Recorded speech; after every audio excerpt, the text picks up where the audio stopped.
இப்போ வந்து 10 talk வளர்க்குறவங்க 5 talk வளர்க்குறவங்க 1 talk வளர்க்குறவங்களுக்கெல்லாம் எல்லாருக்குமே திட்டு தான், பேச்சு தான், சவுண்டு தான்.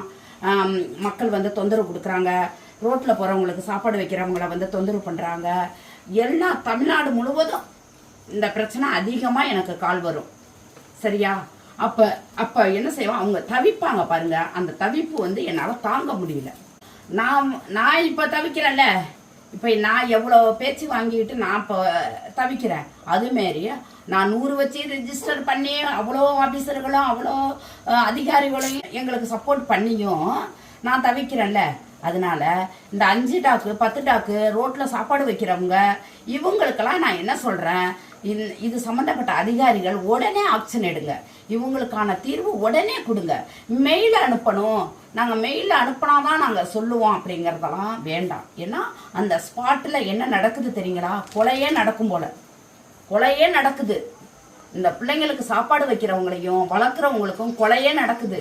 அதனால நீங்கள் என்ன செய்யறீங்கன்னா உடனே ஆக்ஷன் எடுங்க. நம்ம வந்து உயர்றது பெருசு கிடையாது, நம்ம போஸ்டிங் மேலே போஸ்டிங் ஆகுறது பெருசு கிடையாது. இந்த ஜீவனை போஸ்டிங்கில் ஆக்கி இதுங்களை நல்ல நிலைமைக்கு இந்த உலகத்தில் வச்சு பார்க்கணும். எல்லாரும் நேசிக்கிற மாதிரி கொண்டு வரணும். எல்லாரும் கண்ட்ரோலாக, இந்த ஜீவங்கள் எல்லாம் கண்ட்ரோலாக இருக்கிற மாதிரி கொண்டு வரணும். இதில் வந்து அனிமல் வெல்ஃபேர் போர்டில் இருக்கிறவங்கள ஆடு மாடுக்கே பவர் கொடுக்க வேண்டாம். ஆடு மாடு வந்து நான் பேச மாட்டேன். ஆடு மாடை பற்றி நான் பேசக்கூடாது. அதுக்கு ஆபத்து வந்தால் கண்டிப்பாக நான் உதவி செய்வேன். சரியா? அதுகளுக்கு எங்கே ஆபத்தில் நின்றாலும் நான் ஹெல்ப் பண்ணிடுவேன். ஆடு மாடு யாராக இருந்தாலும் அதுக்கு எல்லா மக்களும் ஹெல்ப் பண்ணுவாங்க. பொதுமக்களே ஹெல்ப் பண்ணிடுவாங்க. மாடு தவிச்சா வளைச்சா பொதுமக்களே ஹெல்ப் பண்ணிடுவாங்க. அதுக்கு ஹெல்ப் பண்ண 1000 பேர் வருவாங்க. அது வந்து கடவுள் சிவபெருமானை நிற்கிறாரு அந்த உருவத்தில், அதனால பண்ணிடுவாங்க. இந்த ஜீவனுக்கு தான் ரொம்ப கொடுமை, ரொம்ப அநியாயம். வைக்கிறவங்களுக்கும் திட்டு விழுவுது, சாப்பாடு போடுறவங்களுக்கும் திட்டு விழுவுது. இதை வளர்க்குறவங்களுக்கு ரொம்ப ரொம்ப அநியாயமாக வார்த்தைகள்லாம் பேச்சு வாங்குகிறோம். அதனால் என்ன செய்யணும், அனிமல் வெல்ஃபேர் போர்டு சாரு யாராக இருந்தாலும் 10 டாக்கு 5 டாக்கு யாராக இருந்தாலும் இதை பற்றி சொல்கிறாங்களா உடனே நீங்கள் ஆக்ஷன் எடுத்துருங்க.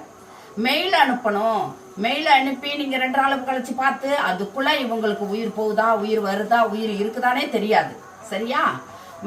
பெண்களை அபுதுரா பேசுறது, புள்ள குட்டியோட தேவையில்லாமல் பேசுறது, பொண்ணுகளை அடிதடியில் வர்றது, இதெல்லாம் நிறைய இருக்கு. சரியான ஆக்ஷன் எடுத்துருங்க. அந்த இதில் இருக்கிற அதிகாரிகளோ மற்றவங்களோ யாராக இருந்தாலும் நீங்கள் போஸ்டிங்கில் போங்க. அந்த மாதிரி இந்த ஜீவங்களுக்கும் கொஞ்சம் நல்ல எதிர்காலத்தை வாங்கி கொடுங்க. எதிர்காலத்தில் அது நல்லா சுதந்திரமாக நல்ல விதமாக உணவு கிடைச்சி தூங்குறதுக்கு இடம் கிடைக்கிற அளவுக்கு கொஞ்சம் ஹெல்ப் பண்ணி விடுங்க. இதுக்கான மாவட்டத்துக்கு மாவட்டம் 1 ஏக்கரு 2 ஏக்கரு ஒதுக்கி 1 ஏக்கர் ஒதுக்கினா போதும். அந்த இதை நேசிக்கிறவங்க அதை வச்சு மெயின்டைன் பண்ணிக்குவாங்க. சகோதரிகள் சகோதரர்கள் எல்லா பசங்கள்லாம் நிறைய பேர் உருவாகி இருக்கிறாங்க இந்த பிள்ளைங்களை காப்பாத்துறதுக்கு.